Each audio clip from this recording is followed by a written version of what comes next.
Vous pensez qu'à travers le monde, tous les centres de recherche se ressemblent? Tous? Eh bien non. Non, plus bas. Oui, précisément là, au cœur de l'Occitanie. Il existe un centre qui résiste au conformisme et attire d'irréductibles chercheurs venus de plus de 45 pays. Le LBE, c'est un peu l'auberge espagnole qui rassemble la quintessence de tous les savoirs. L'interdisciplinarité de ces chercheurs sert pourtant un objectif commun: découvrir toutes les ressources de la méthanisation et de ses produits dérivés.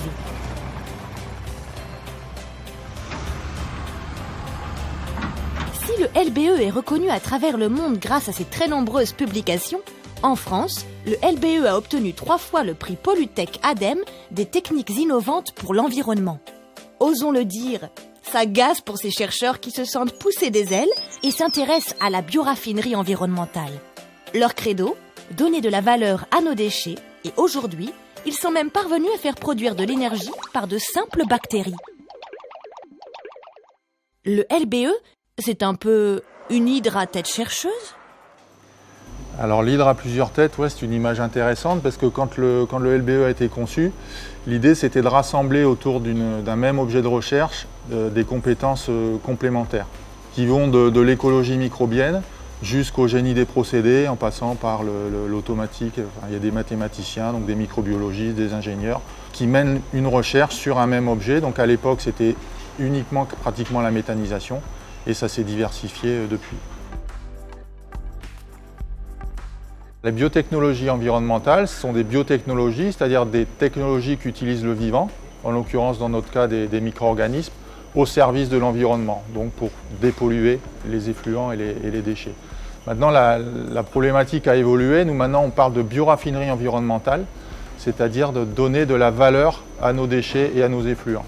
On fonctionne sous forme de collaboration, alors notamment ça passe via des projets de recherche communs. Par exemple, au sein d'un projet, on peut très bien avoir affaire à plusieurs objets thématiques et effectivement, on peut travailler avec des gens sur la microbio, des personnes qui travaillent sur des micropolluants organiques ou encore des gens qui travaillent vraiment sur le process en lui-même. Il y a vraiment une belle dynamique par rapport à ça où on va chercher les compétences de chacun pour répondre à une question de recherche, par exemple, ou un projet. Pour faire de la bonne innovation et intéresser les industriels, il faut avant tout faire de la bonne recherche pour avoir des choses à proposer. L'expérience que j'ai acquise au bout de 15 ans de l'industrie constitue un plus en fait, pour le déroulement en fait, de mes missions ici au LBE en tant qu'ingénieur de recherche.